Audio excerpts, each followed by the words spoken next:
What's up, guys? At my school, this was about that time of year when if you were studying abroad next semester, you would be like finding out what school you were going to, what country you were going to, and kind of planning things out. By the middle of October 2013, holy crap, 2 years ago, I was so excited. I was like planning outfits and picking out things like big jackets and all of that stuff. For those of you who don't know, I studied abroad in London, and that was a year and a half ago now, almost 2 years ago, and it ended up being the best semester of my entire life. I'm here to talk to you about that a little bit today and just give you guys some of my best advice on how to study abroad and how to make it your best semester ever. If at this point you guys aren't already subscribed to my channel, definitely hit the subscribe button down below. All that does is notifies you when I upload a new video so that you don't miss out on any of them. If you guys would like to see more videos like this, then definitely let me know in the comments. Or if you would like to see a Q&A, just like in general a Q&A, or if you want like a specific travel and study abroad Q&A, then let me know that as well, because I would love to do that. I am so passionate about traveling and study abroad, and it's like my favorite thing to talk about. So let me just start by saying, when I went to study abroad, I had read all these stories and heard all these people talk about it, and everyone always said that it was a life-changing experience. But I also knew, realistically, in the back of my mind, that if I wanted this experience to be life-changing, I had to make it change my life. It wouldn't just happen by itself. Preface: before I studied abroad, I was super introverted. I never really went out. I never did anything with anyone outside of like school other than my roommates. I enjoyed being around people. I just had a hard time with it, I guess. I don't know. I just was very antisocial. And so I knew that if I wanted this experience to be life-changing, I had to make that happen. I had to take positive, what's the word? Something. Oh my god, what is the word? Proactive, there we go. Proactive steps to make it happen. I told myself before I left that I needed to just do everything outside of my comfort zone, and I needed to say yes to things that I normally wouldn't, and I needed to do things that I would find uncomfortable, and it ended up turning into the best semester of my life because of that. And I'm going to tell you guys a few of my just like tips and I guess just tips. I don't really have another word for it. I'm going to tell you some tips about my study abroad experience and how to make yours the best one ever. My first tip is to talk to people outside of your own age range and your own nationality. This is going to be one of the most beneficial and rewarding experiences that you can do. If you find yourself talking to teenagers or early 20-year-olds from America the entire time, then you're doing it wrong. I guess again, this depends on the school that you're going to. My school that I studied abroad at was in London. It was a London university, so it was predominantly British students with a bunch of other nationalities there too. There were a lot of Americans, there were a lot of people from Germany and France and other parts of Europe, etc., etc. The point is, don't just stick with your American friends the whole time, and that is probably really hard if you go to a university that is only Americans, but I still think it's so rewarding to go out and talk to people, especially older people who have all this knowledge, and when they meet someone from America who's younger, they just want to impart all of this wisdom on you, and you can literally gain so much life experience and advice from people who are older than you and not from your country and not from your class. And that brings me to my next piece of advice, which is say yes to everything. Of course, I don't mean say yes to doing crystal meth and other things like that, but in a general sense, say yes to everything, especially things that you normally wouldn't say yes to. For me, that was going out. When I say going out, I do mean going out to clubs and drinking. And I was so uncomfortable with that at the beginning. Like literally the second night we were there, my entire flat was going to this club, and I didn't know any of them that well. I knew this one girl, like sort of, but I really didn't have any like close friends with me, and I went with them and I didn't really have fun that first time. I will be honest. The first time I went out to a club in London, I was very uncomfortable. I didn't drink anything, and I just didn't really have fun. But I was like, Carli, you said that you were gonna make yourself uncomfortable. You said that you were gonna push yourself out of your comfort zone, so this is a good step in the right direction. So I kept forcing myself to do things like that. And literally within a couple of weeks even, I had made such amazing friendships that I didn't have at my university in America because I had pushed myself outside of my comfort zone. And I started making these friendships and I started becoming more comfortable with going out, and eventually a couple months in, I started to drink a little bit, and it was my choice and no one pressured me into it, and that was amazing. Like when I felt like I wanted to drink, I decided to drink. Here in America, I feel like a lot of the time it's like a pressure thing from people, like, you don't drink, that's weird, you should be drinking right now. There, I literally played drinking games with them and I was drinking juice, and it was the funnest thing until I felt comfortable with drinking myself, and then I experienced drinking with people that I felt really safe around and I felt really close to. And I don't want to get, this is such a touchy subject because I'm not trying to encourage you to necessarily go out and drink, but especially if you're younger. I was 20 years old, so it was almost legal in America, and it was definitely legal in England, and I was using careful amounts. I was with people that I trusted. I'm not encouraging you to go out and drink if you are not of that proper age or if you don't feel comfortable with it. Oh, and a big one for this is food. Like, try new foods while you're there, even if you think it's something you're not gonna like, and you may end up not liking it. Just try it, because there's things that you're never gonna get to try again, and you should try them while you're there. Another tip that I have is don't get a phone. I know a lot of people who went abroad and they would get like a little pay-as-you-go, so they would like be able to fill it up and call people while they were there. But I think it is so liberating to have 5 months or 3 months or however long you're in your foreign country for without a cell phone, especially in this day and age when we literally take our phones everywhere and we rely on them so much.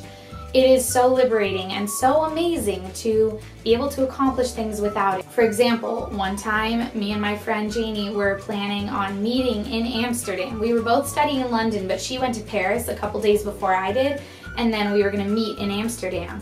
And our buses got in at different times, and we just said that we were gonna meet at our houseboat that we were gonna be staying on. I got to Amsterdam and she was supposed to be there already, and I like got off the bus. I was completely by myself. I went into some museum and asked some guy if he knew where this street was, and it was all in Dutch, so I literally didn't understand any of it. Luckily in Amsterdam they spoke a lot of English, but directed me, and I think for about half an hour I was wandering around Amsterdam and just trying to find this houseboat, and I finally found it, and I walked in. Janie was there, and it was so great, and I was like, what if she hadn't been there? It would have been so scary and I wouldn't have known what to do, but she was there. We both managed to find it without a phone. We just asked for help, and we freaking found our houseboat in the middle of Amsterdam. My next tip is to do something every single day. While you're there, it may seem like this study abroad thing will be forever, and it may seem like, oh my gosh, I have 2 months left. Like 2 months is such a long time, but months from now and years from now, you're gonna look back and you're gonna think, why did I waste so much time while I was there watching Friends? Personal experience. Why did I waste so much time while I was there laying on my bed on Facebook? Personal experience. I actually was super good about getting out compared to most people. I went to 15 different countries while I was abroad, and I went out like twice a week, and I literally was always with people. But I did watch a lot of TV on my free time, and I know you do have to have time to just kind of sit down and chill and just have some alone time. But don't use that as an excuse for every day. Every day you should do something amazing, whether that's just going for a walk in your city or just going on a tube ride through London and getting off at some random tube stop and finding a cute little shop that you never knew existed. Just do something every day. Another tip I have is to start as soon as you get there. So friendships will start forming literally the second you get there, and this is something that I missed out while I was at my university in America and that I wish I'd taken more advantage of. That first week that you're there is when you will start to make the friendships that last the longest. And if you kind of hang back and wait and you're like, well, when I'm more comfortable, then I'll start talking to people, you will have missed it already. That's what happened to me here in California. I just recommend just kind of like the first tip that I gave, just jump in, start right off the bat, and even if you're uncomfortable, just like talk to people because everyone's in the same boat as you. My next tip is to go places by yourself. Again, take this with a grain of salt and do it in a very safe way. I'm not saying go to Morocco by yourself if you're a girl and spend the entire week there. Just take a tube ride into the city or walk around your neighborhood, somewhere that you feel safe, but just doing things by yourself makes you learn things about yourself that you don't find out if you're with other people all the time. Another tip that I have is don't weigh yourself down with home relationships. And this is, again, these are all like with a grain of salt. Like, don't take this to the extreme. Like, obviously you're going to talk to your parents, and obviously if you have like a long-term boyfriend, you're going to be talking to them, but don't make that in the forefront of your mind at all times of the day, because if you're so preoccupied with thinking about other people at home, you're not going to be experiencing this amazing experience that you've been given, and you will look back in months to come and be like, crap, I wish I wasn't thinking about this person that whole time. Just don't weigh yourself down with those home relationships. You can obviously still be thinking about them and talk to them occasionally, but don't make them the forefront in your mind. This is a given tip, but travel as much as you can while you're there. This is probably the time in your life that you're going to get to travel the most, and just take advantage of it, whether you're in Europe or South America or Asia or Australia. Travel as much as you possibly can. Like I said earlier, I was in London and I ended up going to like 15 countries. If you guys have ever seen my wall over here in the back of any of my videos, I have all of the flags of every country I've ever been to. I just recommend traveling as much as you can, seeing as much of the world as you can. While you're a student, you can get the cheapest deals. You're not going to be the most glamorous traveler out there, but you will see the world, and that's what it's about. So you will take really cheap buses that take a freaking long time, and they're overnight and you have to sleep on them and it's so uncomfortable, but they're the cheapest way to go and you get to see the world like that. And you will take Ryanair flights if you're in Europe, which are bright yellow, and you will definitely know them as soon as you walk on, but they will get you where you need to go, and that's all it's really about, is getting to that place and seeing that place and experiencing the world like that. Another tip that I have is just to use hostels. I was scared at first and I wanted to try and use hotels as much as possible, and we ended up finding some hostels that were kind of like hotels, that it was just a room for just me and my friend Janie. We did stay in some hostels sometimes where we were in a room with like 10 other people, but there's this amazing website that I will link below, and you can use it anywhere in the world, I believe, but you can search specifics, like you can rank what's important to you, like whether you want the room to be co-ed or if you want it to be just girls, or you can rank whether price is your most important factor, or safety, or things like that. Like you can pick what the most important thing is to you, and then it will cater those hostels to you. I definitely recommend using hostels even if you're a little bit scared to at first, because you might even make some friends that way. For example, when I was taking the bus, this isn't a hostel example, but this is kind of along the lines of just like talk to people and go out of your comfort zone. I'm really bad at just like starting a conversation with someone sitting next to me, especially if they're a cute guy, but guess what? I did it. On the long bus ride from London to Amsterdam that I took, it was I think 14 hours, it was the longest bus ride of my life.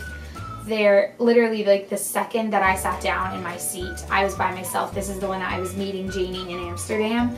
This cute guy sat down next to me, and I was like, oh my gosh, if I'm gonna say something to him, I have to say it now, or else this whole bus ride is gonna be really awkward for 14 hours, and I can't say something to him like halfway through. I just have to say it now. So he was with two other girls. It was like him and his two friends, and they were sitting behind us. and there were these chargers, like you could plug your phone in down on the wall, and I was next to the window, so it was closer to me, and I didn't have a phone because like I said, I didn't have a phone, I didn't need to charge it. He was like talking to them like, no, you guys charge yours and then I'll charge mine after that.